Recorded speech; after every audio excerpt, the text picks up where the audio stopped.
क्या नाम है सर आपका? प्रवीण राय। राजनीतिक माहौल पे कुछ चर्चा हो सकती है? बताएं, पूछें। क्या माहौल चल रहा है सर? ये जो देश में पार्टियां, एक इंडिया गठबंधन, एक एनडीए गठबंधन, एक दूसरे पे आरोप प्रत्यारोप कर रहे हैं कि मोदी जी ने देश को लूटा, मोदी जी ने चंदा लिया, जबकि मोदी जी अपने भरे मंचों से बात कर रहे हैं घुसपैठिए की और इंडिया गठबंधन को घमंडिया गठबंधन जैसे शब्दों से। राम मंदिर का मुद्दा है, इस मुद्दों में जो रोजगार का जो समस्या की जनता की जो मूलभूत समस्याएं हैं, ये कहीं नदारद है मुद्दे, इन पे आप क्या बोलेंगे? देखिए, विपक्ष का काम होता है कि वो जनता के मुद्दे उठाए। जी। विपक्ष किसके मुद्दे उठा रहा है? अपने मुद्दे उठा रहा है।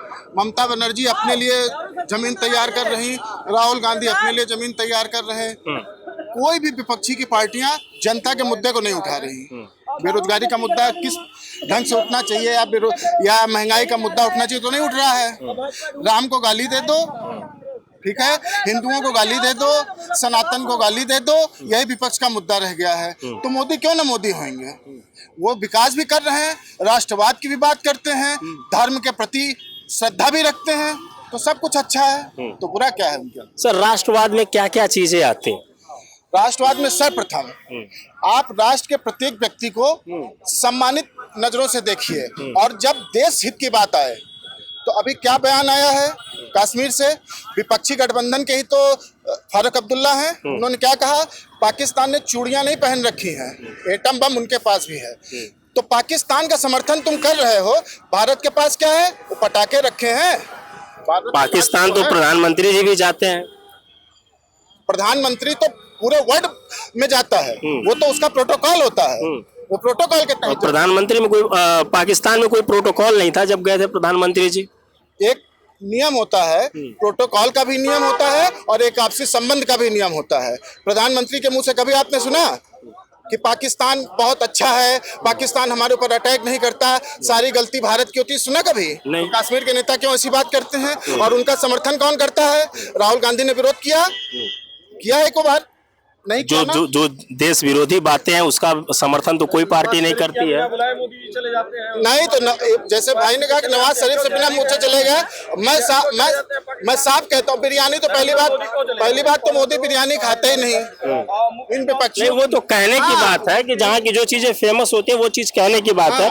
अब मेरा सवाल आपसे यही उठता है, आपने कहा कि राष्ट्रवाद का मतलब हुआ कि हर जाति धर्म को एक समान नजरिए से देखना, फिर भरे मंच से प्रधानमंत्री जी घुसपैठिया और ज्यादा बच्चे हैं ऐसे शब्दों का यूज करना, ये राष्ट्रवाद के लिए कितना अच्छा है?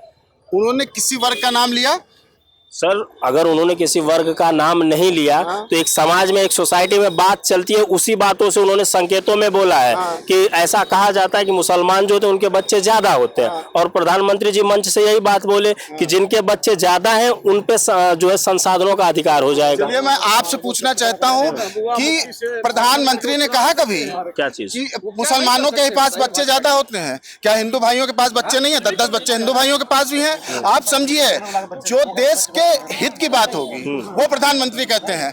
क्या राशन, क्या आयुष्मान कार्ड योजना, क्या लाभार्थियों में क्या मुसलमान नहीं आते हैं? बिल्कुल सब आते हैं कि नहीं आते हैं? और जो कांग्रेस की बात करते हैं, एक जो कांग्रेस की बात करते हैं, एक बात मैं बता दूं इनको भी, पहले गड्ढे होते थे, सड़कें नहीं होती थी। आज सड़कें हैं, गड्ढे गायब हैं। तो जो कांग्रेस ने गड्ढे निकाले थे भारत देश में, वो गड्ढे पाटने में मोदी को 10 साल लग गए। और कुछ दिन बाद जैसे गड्ढे गायब हुए हैं ना सड़कों से, वैसे कांग्रेस और विपक्षी भी गायब होंगे। और जो चुनाव की बात है, 400 पार हर उसका नारा है कि भाजपा का नारा है 400 पार। लगाए ना विपक्ष? मुद्दा क्या है सर? 400 पार का मुद्दा क्या है? विपक्ष का क्या काम है? 400 से कम हो जाए। आइए इधर आ जाइए। 400 से कम हो जाए, ये विपक्ष सोच रहा, और मोदी जी क्या सोच रहे हैं? 400 के पार। मुद्दा क्या है? मुद्दा अरे विकास, राष्ट्रवाद। 10 साल में भारतीय जनता पार्टी का विकास दिखा है। भाई साहब से पूछिए कि विकास माननीय अखिलेश यादव जी ने किया विकास, तो मांग गिनवाते हैं उनके भारतीय जनता पार्टी वाले। एक एक करके आप बोल ले आप विकास पूछे हैं। एक मिनट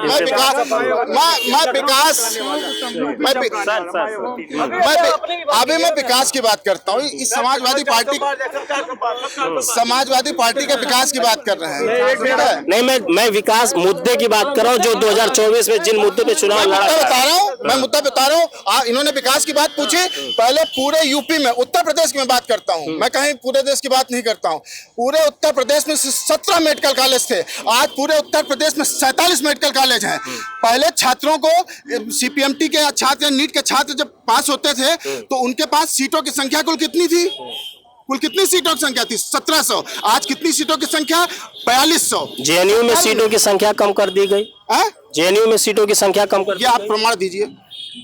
सर PhD की सीट JNU में 57% घटा दी गई। इलाहाबाद यूनिवर्सिटी में फीस जो है 400% हाइक कर दी गई।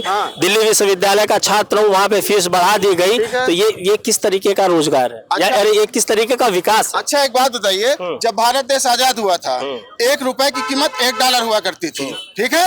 एक प्रति व्यक्ति की तनख्वाह जो होती थी, अगर एक सिपाही की तनख्वाह मान ली जाती थी तो 62 रुपए तनख्वाह होती थी। आज एक सिपाही की तनख्वाह कितनी है?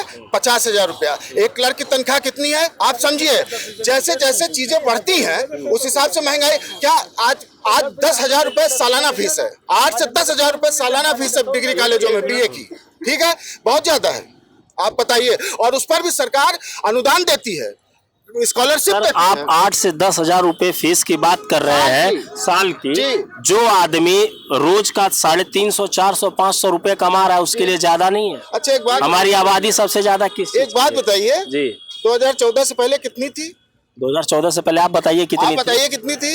इलाहाबाद यूनिवर्सिटी की फीस जो 400 हाइक हुई है 400%, जहाँ पहले, हाँ जी, अच्छा 15 लाख की बात बहुत बढ़िया। पहले फीस, हाँ, जाते हैं। आपने कहा शिक्षा के बारे में, शिक्षा की बात यह है, किसान मजदूर जो गांव में रहता है, आप नौकरी करते हैं, अच्छे परिवार से बिलोंग करते होंगे, आपके लिए 10,000 फीस आप दे सकते हैं। लेकिन गांव चले जाइए, जो प्राइमरी स्कूल में बच्चे पढ़ने वाले हैं, पहली बात तो गांव में जो जागरूक लोग हैं, जो नौकरी करने वाले हैं, सीधा सवाल बताइए सर। सुनिए, महंगाई की वो हाल है। आज की जो किताबें हैं, आज आप 1100-1200 रुपया किताबें बिक रही हैं। वही किताबें 50 रुपया 60 रुपए में बिकता था। सफेद झूठ। एक बात और ये अपने आप को गरीब और किसान कह रहे हैं, ठीक है? एक सिपाही के घर चले जाइए, मैं सिपाही तक की सीमित हूँ, मैं बहुत हाई क्लास नहीं जा रहा हूँ।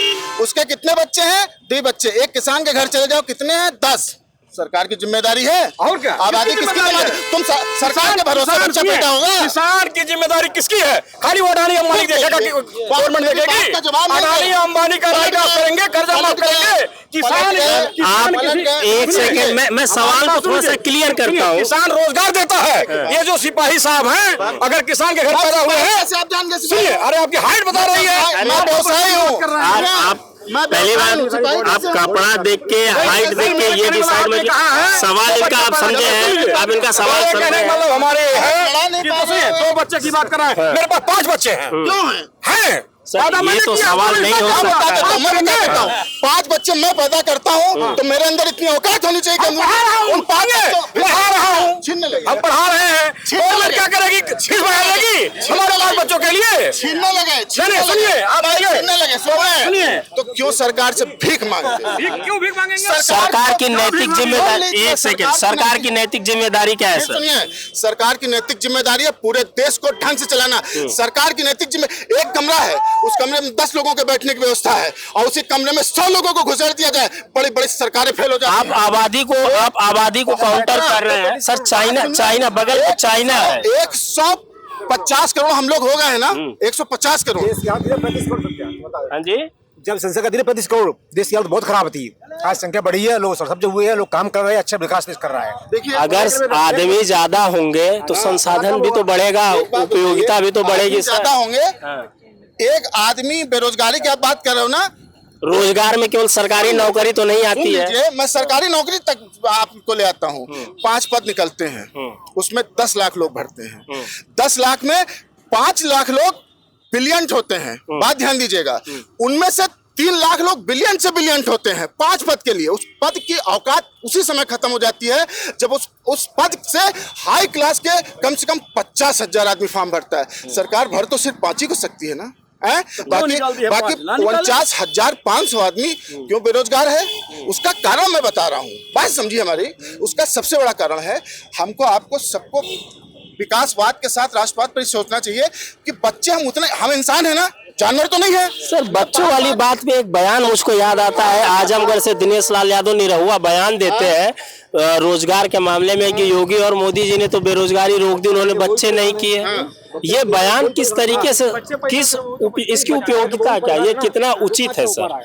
अगर बच्चों पे ये कहा जाए कि इनके 5 बच्चे हैं, इनके 8 बच्चे हैं, उनके 6 बच्चे हैं, मेरे 1 बच्चे है। सर्वप्रथम जिम्मेदारी बच्चों की किसकी होती है भाई? मैं वही तो आपसे प्रश्न कर रहा हूँ। सर्वप्रथम बच्चों की जिम्मेदारी उसके माँ बाप की होती है। बच्चों को बढ़ने की संख्या या एक घर में 4-5 बच्चे बढ़ने के पीछे बहुत सारा तर्क है। पहले मेडिकल इतना अच्छा नहीं था सर। 2 मिनट, अरे मेरी बात सुन लीजिए। 4 बच्चे 5 बच्चे इसलिए होते, अरे मेरी बात सुन, मैं उसी सवाल पे बात कर रहा हूँ। कांग्रेस ने कुछ नहीं दिया, गलत बोल रहे हैं ना। कांग्रेस ने सुनो तो, जिसने नरेंद्र मोदी सर्टिफिकेट देते, कॉलेज किसने बनाया? कांग्रेस सरकार ना। और जो जहाँ चाय बेचते थे मोदी जी हमारे, वो स्टेशन किसने बनाया? IIM किसने बनाया है? मैं उसका कैमरा नहीं देखा हमने। जो महामारी आप बता रहे मोदी जी, ये मैंने वो किया आज से कई साल पहले जब महामारी फैली थी तो चवन्नी का निशान किसने बनाया? कांग्रेस ने। नमस्कार। अरे हमारा भी सुन लीजिए। राहुल गांधी की तरह मेठी छोड़ के भागे। सुनो,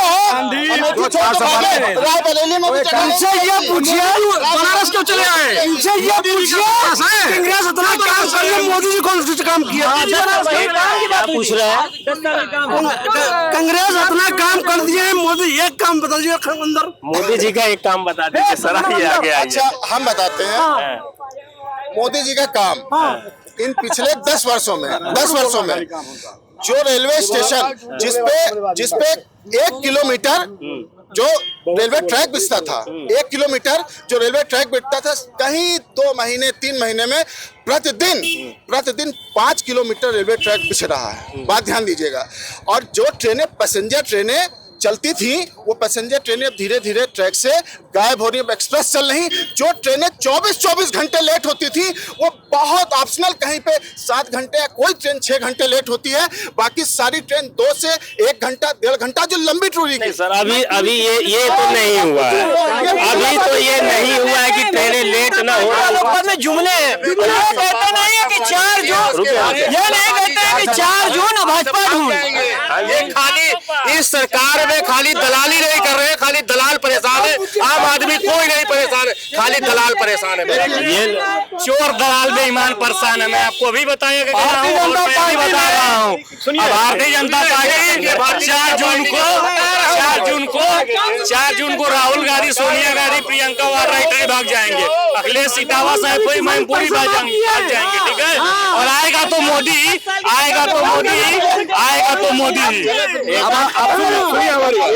आप लोग ऐसे बोलेंगे तो बात कौन करेगा? बात ही नहीं कर रहे आप लोग।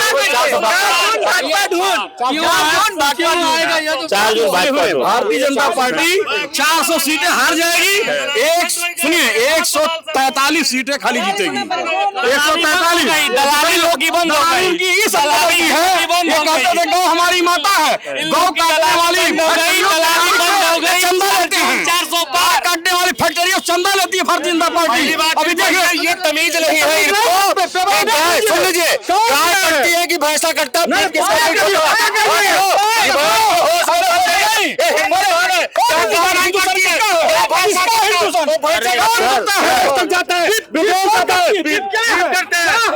क्या करता है? मैं सवाल